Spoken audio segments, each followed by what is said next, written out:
தொடுவானம். தமிழின் எல்லை நேயர்களுக்கு வணக்கம். போல்டர்ஜீஸ்ட் இயற்பியல் விதிகளுக்கு கட்டுப்படாத இனம் தெரியாத ஒரு சக்தி தான் இந்த போல்டர்ஜீஸ்ட். இந்த இனம் காணப்படாத சக்தி இருக்கிறதே, அது எந்த அறிவியல் விளக்கத்திற்கும் அப்பாற்பட்டதாக இருக்கின்றதாம். இந்த போல்டர்ஜீஸ்ட் குறித்து புகழ்பெற்ற நாவலாசிரியர் கோலின் வில்சன் என்பவர் அவருடைய அமானுஷிய நிகழ்வு என்கிற நாவலிலே குறிப்பிட்டிருக்கிறார். அறையில் உள்ள பொருட்களை வீசி எறிவது, அதாவது தானல்ல ஏதோ ஒன்று, பீங்கான் பொருட்களை உடைப்பது, சில பொருட்களை நெருப்பாய் வெடித்து சிதறடிப்பது, சில பொருட்களை அந்தரத்தில் பறக்க விடுவது, வீட்டிற்குள் திடீரென ஏதோ ஒரு பூச்கால்கள் சத்தம் போவது போல் தோன்றுவது, இவற்றையெல்லாம் அமானுஷிய சக்தி என்று நம்புபவர்களும் உண்டு, அப்படி இல்லை என்று குறிப்பிடுபவர்களும் உண்டு.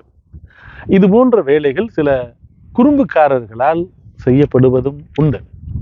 1922 தென்னாப்பிரிக்காவில் ஜோகன்ஸ்பர்க் என்கிற இடம், அண்ணல் காந்தி அவர்கள் அநேகமாக தென்னாப்பிரிக்காவை விட்டு நிரந்தரமாக இந்தியாவுக்கு வந்ததற்கு பிறகு நிகழ்ந்த நிகழ்வு. ஜோகன்ஸ்பர்க்கிலே ஒரு மருந்து கடை இருந்திருக்கிறது. அந்த மருந்து கடை புகழ் பெற்று இருந்திருக்கிறது. காரணம், மருந்து விற்பனையின் காரணமாக புகழ் பெறவில்லை. அங்கு நடைபெற்று வந்த தொடர்ந்து நடந்த ஒரு மர்மமான நிகழ்வுகளின் அடிப்படையில அந்த கடை புகழ் பெற்று இருந்திருக்கிறது. அந்த கடையின் மீது அவ்வப்போது கற்கள் சரமலையாக விழுந்து கொண்டே இருந்தனவாம். அந்த கற்களை வெளியில் இருந்து யார் எரிகிறார்கள், எங்கிருந்து எரிகிறார்கள் என்று தெரியவில்லை. இது குறித்து காவல்துறையிடம் புகார் செய்யப்பட்டது. காவல்துறையும் தொடர்ந்து அந்த கடையின் மீது கண்காணிப்பில் ஈடுபட்டே இருந்திருக்கிறார்கள். விசாரணையும் மேற்கொண்டு வந்திருக்கிறார்கள். ஆனாலும் கூட கற்கள் அவ்வப்பொழுது அங்கு வந்திருக்கிறது. ஆனால் அவை எங்கிருந்து வருகிறது என்று காவல்துறையினரால் கண்டுபிடிக்க முடியவில்லை. ஆனால் ஒரு விஷயம் மட்டும் காவல்துறைக்கு தெரிய வந்தது. அந்த கடையில ஒரு குறிப்பிட்ட பெண் பணியாற்றி கொண்டிருக்கும் பொழுது மட்டும்தான் அந்த கற்கள் அந்த கடையின் மீது வந்து விழுவது என்கிற அந்த குறிப்பு மட்டும்தான் அவர்களுக்கு கிடைத்திருக்கிறது. ஒரு முறை போலீசார் கண்காணித்து கொண்டிருக்கும் பொழுதே கற்கள் அந்த பெண்ணை சுற்றி செங்குத்தாக விழுந்து கொண்டே இருந்திருக்கின்றன. ஆனால் அந்த பெண்ணின் மீது ஒரு கல் கூட விழவே இல்லை. தொடர்ந்து பல வாரங்கள் அந்த கடையையும் அந்த பெண்ணையும் அந்த போலீசார் கண்காணித்து கொண்டே வந்திருக்கிறார்கள். ஏதோ ஒரு வகையில் அந்த கற்கள் விழுவதற்கு காரணம் அந்த பெண்மணிதான் என்கிற முடிவுக்கு காவல்துறையினர் வந்து விட்டார்கள். ஆனால் காவல்துறையினரால் அதை உறுதிப்படுத்த முடியவில்லை. அந்த பெண்ணாலும் கூட வானிலிருந்து கற்கள் ஏன் விழுகிறது, அதுவும் தான் இருக்கிற பொழுது விழுகிறது என்றும் தெரியவில்லை. அல்லது கற்களை அவளால் எப்படி விழ வைக்க முடிகிறது என்று அவளால் சொல்ல தெரியவும் இல்லை. என்ன, இந்த விஷயம் உங்களுக்கு ஆச்சரியமாக இருக்கிறது தானே? இன்னொரு விஷயம் சொல்கிறேன். பேராசிரியரும் புகழ்பெற்ற பட்டிமன்ற நடுவருமான நகைச்சுவை தென்றல் ஐயா கு ஞானசம்பந்தன் ஐயா அவர்கள் இருக்கிறார்களே, அவர்கள் பகிர்ந்து கொண்ட விஷயம், சொன்ன விஷயம். பிரபல ஹோமியோபதி மருத்துவர் தாசா ராஜாமணி என்பவர் உலகம் முழுவதும் ஹோமியோபதி மருத்துவத்தை, அதன் சிறப்பை வெளிக்கொணர்ந்தவர். அவர் ஒரு தமிழாசிரியர். ஆனால் கடவுள் நம்பிக்கை இல்லாதவர். பொது உடைமை கொள்கைகளின்பால் மிகுந்த ஈடுபாடு உடையவர். தீவிர புத்தக வாசிப்பாளர். அவர் நம்முடைய பேராசிரியர் ஐயா கு ஞானசம்பந்தன் ஐயா அவர்களிடம் சொன்ன ஒரு செய்தி தான் இந்த செய்தி. அவர் ஹோமியோபதி மருத்துவர் அல்லவா. மருந்தகம் கட்டுகிற பொழுது ஒரு கட்டிட தொழிலாளி ஒருவர் நாற்காலியில் நின்று கொண்டு மேலே வேலை செய்து கொண்டிருக்கிற பொழுது நாற்காலி சரிந்து அப்படியே கீழே விழுந்து தலையிலே அடிபட்டு இறந்து போய்விட்டாராம். சில வருடங்கள் கழித்து அதே அறையிலே ஒருவர் தாசா ராஜாமணி ஐயா அவர்கள் புத்தகத்தை படித்துக் கொண்டு குறிப்புகள் எழுதி கொண்டு வந்திருக்கிறார்கள். திடீரென அவருக்கு பின்னால் இருந்த ஒரு நாற்காலி பின்புறமாக போயிருக்கிறது. திரும்பி பார்த்திருக்கிறார், அது முன்புறமாக வந்திருக்கிறது. இப்படி ஒரு 2-3 முறை அவருக்கு அந்த தோற்றம் தெரிந்திருக்கிறது.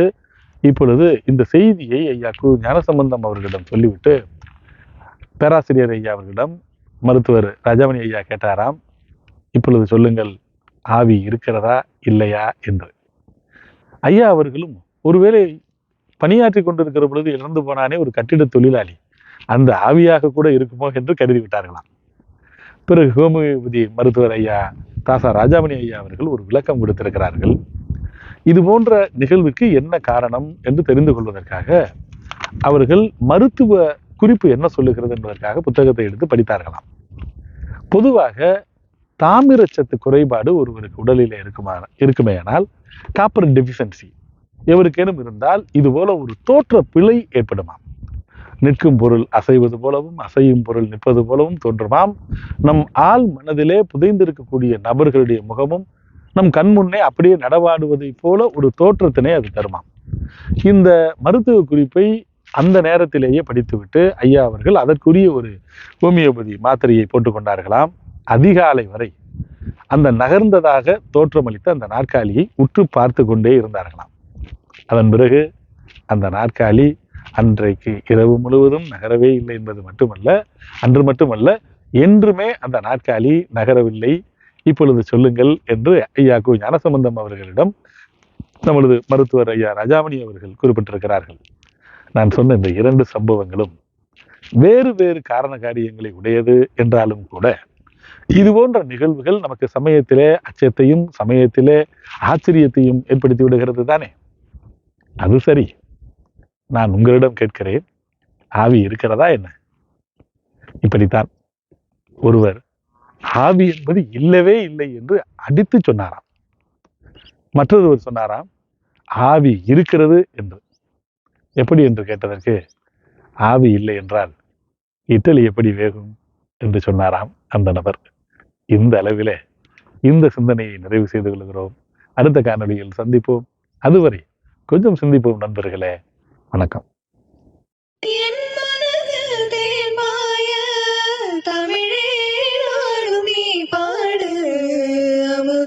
தமிழே அழகிய மொழியே எனதுயிரே.